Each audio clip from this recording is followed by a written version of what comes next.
திமுக ஏதாவது சின்னதா பண்ணிருச்சுன்னா ஸ்டாலின் அங்கிள் கேக்குதா uncle what uncle wrong uncle அப்படின்னு எல்லாம் சொல்றீங்க. மோடி அங்கிள் கேக்குதா அங்கிள் என்ன அங்கிள் இப்படி பண்றீங்க அப்படின்னு ஏன் விஜய் ஒரு முறை பேச சொல்ல வேண்டியது?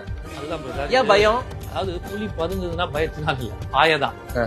இங்க மட்டும் பட்டுன்னு பாஞ்சு பொறாண்டுறீங்க. திமுகன்னா திமுகன்னா உங்களுக்கு பொறாண்டுவீங்க, பிஜேபினா உங்களுக்கு பயம். பொட்டி பாம்பா அடங்கி பயமும் கிடையாது. இதே மோடியை பார்த்து தான் அலர்ஜினே சொல்லியிருக்காரு. வக்போர்டுக்கு அகைன்ஸ்டா கேஸ் போட்டிருக்காரு, அவர் பேர்ல தான் கேஸ் வந்திருக்கு. எஸ்ஐஆருக்கு அகைன்ஸ்டா இது பண்ணிருக்காரு.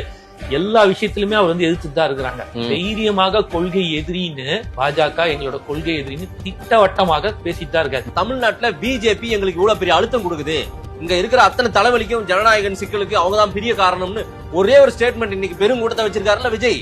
ஏன் சொல்ல வேண்டியதானே? என்ன பயம் உங்களுக்கு? எப்ப வரும் தேர்தல்? இல்ல சார், அதாவது ஒருத்தர் நம்பி 500 கோடி ரூபாய் பணத்தை போட்டிருக்காரு சார். இன்னைக்கு ஒரு வார்த்தை இவர் சொல்லிட்டாரு அப்படின்னா அது பல விதமான பிரச்சனைகளை கொண்டு. என்ன பிரச்சனை வரும்? ஏற்கனவே இப்ப 50 கோடி ரூபாய் லாஸ்.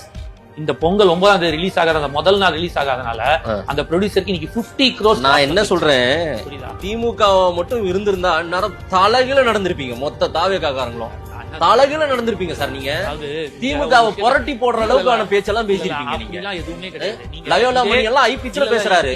இதே லேப்டாப் 4 வருஷம் கழிச்சு இவ்வளவு நேரம் என்ன ஒரு வார்த்தை கேட்டு இருந்தாரு. நான் பார்த்தேன் ஒரு வீடியோல. லயோலா மணி இதே தலைவன் 4 வருஷம் என்ன பண்ணிட்டு இருந்தீங்கன்னு அவர் கேட்ட வார்த்தை பாருங்க. இதே தலைவன் படத்துக்கும் அவர் அடங்கிதான் போனார். பிஜேபினா உங்களுக்கு பயம் சார், உங்களுக்கு பயம், பயந்து நடுங்குறீங்க.